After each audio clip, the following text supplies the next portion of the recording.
오늘 말씀은 고린도전서 14장입니다. 장성한 믿음의 사람이라는 주제로 말씀을 전하겠습니다. 사람들은 할 수만 있다면 자신을 내세우려 합니다. 소위 인정받고 싶어 하죠. 그래서 열심히 노력을 합니다. 더 높은 자리에 오르기 위해서 말입니다. 그럼 믿음을 가진 자는 어떨까요? 정도의 차이는 있겠지만 인정받고 싶은 마음은 다르지 않을 것입니다. 다만 그 믿음의 깊이와 인격의 성숙에 따라 그렇지 않은 자들도 있겠지만 말입니다. 성경은 여러 곳에서 비교급 단어를 사용합니다. 가령 크다와 작다, 높다와 낮다, 있다와 없다, 좋다와 나쁘다 등등 말입니다. 12장 31절에서도 더욱 큰 은사를 사모하라. 내가 또한 가장 좋은 길을 너희에게 보이리라 는 구절에서도 큰, 가장 좋은 이라는 단어가 나오죠. 작은과 나쁜 이라는 단어와 비교가 되지 않습니까? 이것은 믿음을 가진 자라도 비교하거나 더 좋은 것을 선택한다는 것을 반증하고 있는 것입니다. 또한 믿는 우리들도 육신의 존재이기 때문에 어쩔 수 없는 한계가 있다는 것을 말해줍니다. 어쨌든 바울은 우리에게 큰 은사를 사모하라고 했죠. 그리고 다양한 은사들이 있다고 13장에서 말을 한 후에 결론으로 제일은 사랑이라고 했습니다. 세상 사람들은 재물이나 명예, 직급, 돈, 눈에 보이는 것으로 제1이 되고 싶어 합니다. 그러나 믿는 자들은 그 방향이 완전히 다르죠. 믿는 우리가 정말로 큰 은사를 사모하고 가장 좋은 길을 가고 싶고 제1이 되고 싶다면 어떻게 해야 할까요? 1절 사랑을 추구하며 신령한 것을 사모하되 특별히 예언을 하도록 하라. 무엇보다 사랑을 지향하는 삶을 살아야 합니다. 하나님께서 세상을 사랑하셨듯이 우리도 모든 것을 사랑해야 합니다. 주님처럼 자신의 목숨을 내어놓을 수는 없겠지만 사랑을 위해 필요한 것들을 포기할 줄 알아야 합니다. 무엇보다 영혼을 구하기 위한 마음을 잃지 않아야 합니다. 사랑의 결론은 영혼 구원이기 때문입니다. 이런 삶을 살 때 그의 삶엔 가장 좋고 가장 귀하고 가장 큰 것들이 임할 줄로 믿습니다. 또한 신령한 것을 지향해야 합니다. 신령한 것이란 육적이며 세상적이며 세속적인 것과 반대되는 것입니다.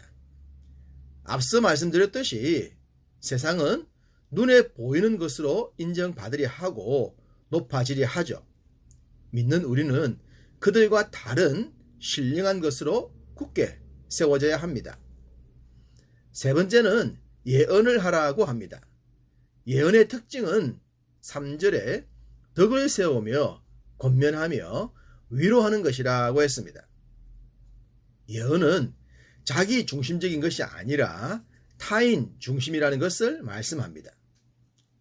세상 사람들은 타인을 희생시키더라도 자신을 세우려 하죠. 자신을 나타내려 하고 자신이 인정받기를 원합니다. 그러나 예언하는 자는 그 반대의 삶을 지향해야 합니다. 사람을 살리는 것은 사람들 위에 높아지는 것이 아닙니다. 사람들과의 관계를 유지하고 권면과 위로를 통해 도움이 필요한 자들을 세워가는 것을 말합니다. 이런 것이 바로 하나님께서 주신 크고 좋은 은사를 받은 모습입니다. 19절 그러나 교회에서 내가 남을 가르치기 위하여 깨달은 마음으로 5마디 말을 하는 것이 1만 마디 방언으로 말하는 것보다 나으니라. 말이 많으면 실수가 많아질 가능성이 높습니다. 그리고 사람들은 말이 많은 것을 별로 좋아하지 않죠. 그런데 알아들을 수 없는 많은 말은 어떻겠습니까? 싫은 것을 떠나서 괴롭겠죠. 1만 마디 방언이 그러합니다. 성도들이 많이 받고 싶어하는 은사 중에 하나가 방언이지 않습니까? 그렇지만 이 은사는 다른 사람들이 알아들을 수 없는 말이라는 한계를 지니고 있습니다. 그러니 덕을 세울 수가 없죠. 소통이 되지 않는데 어떻게 관계가 바르게 나오겠으며 유익함이 나오겠습니까? 그렇기 때문에 깨달은 마음으로 하는 5마디가 훨씬 낫다고 한 것입니다. 이것은 서로가 이해할 수 있는 것을 말합니다. 어렵다, 복잡하다가 아닙니다. 충분히 납득할 수 있고 용납이 가능한 것을 말합니다. 가령 직장 생활을 한다고 해도 상사와의 관계에서 납득이 되고 이해가 되어야 합니다. 일방통행이 되거나 무조건적인 명령, 불합리한 업무, 편파적이고 이기적인 관계는 이해도 납득도 어렵습니다. 그런데도 밀어붙이는 경우가 많아요. 세상이든 영적인 관계든 이런 모습은 아니어야 합니다. 20절, 형제들아, 지혜에는 아이가 되지 말고 악에는 어린아이가 되라. 지혜에는 장성한 사람이 되라. 좋은 일에 성숙한 사람처럼 행동하고 나쁜 일엔 아이처럼 미숙하라는 말씀입니다. 세상은 수단과 방법을 가리지 않고 최고가 되려고 하지만 그러지 말라는 겁니다. 그건 지혜가 아니기 때문입니다. 지혜란 지식과 다릅니다. 남들보다 더 많이 알고 있다는 것으로 인정받거나 출세하는 것을 말하지 않습니다.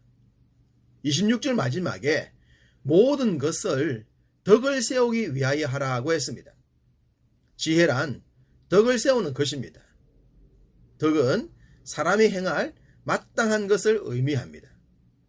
악을 행하는 자들도 바른 자들을 보면 속으로 인정하는 그 마땅한 말입니다. 최고가 되고 싶은가? 인정받고 싶은가? 잘나고 싶은가? 그렇다면 지혜의 사람이 되어야 하고 덕의 사람이 되어야 합니다. 지혜와 덕에 장성할 때 진짜 최고의 사람이 되는 것입니다. 33절, 하나님은 무질서의 하나님이 아니시요 오직 화평의 하나님이시니라. 질서와 화평은 인간관계에서 없어서는 안 될 것들입니다. 아무리 사람 관계가 좋다고 하더라도 질서가 없다면 어떻게 되겠습니까?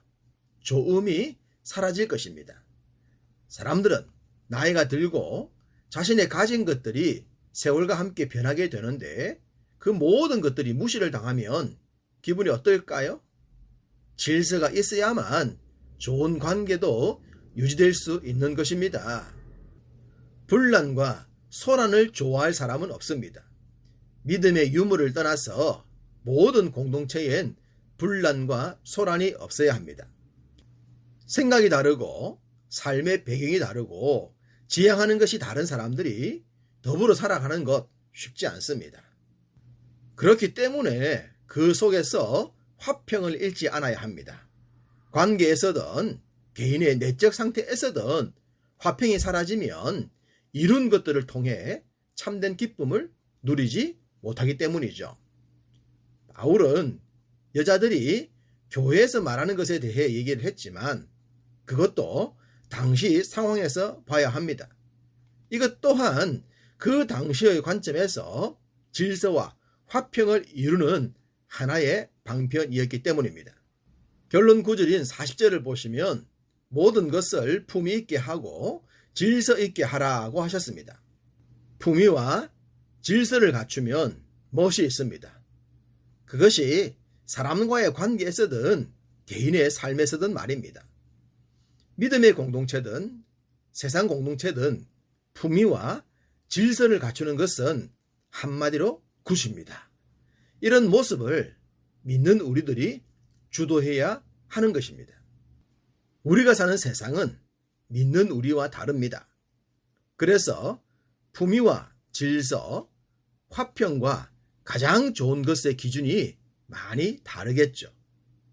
그렇기 때문에 믿는 자들이 세상 속에서 살 때 힘들 수밖에 없는 것입니다. 그렇지만 그런 세상을 하나님께서 믿는 우리에게 맡기셨습니다. 그러므로 하나님의 지혜로 무장하고 세상을 이길 수 있는 능력을 갖춰서 당당하고도 멋지게 품위와 질서와 화평의 나라 만들어 가시기를 주님의 이름으로 축복합니다.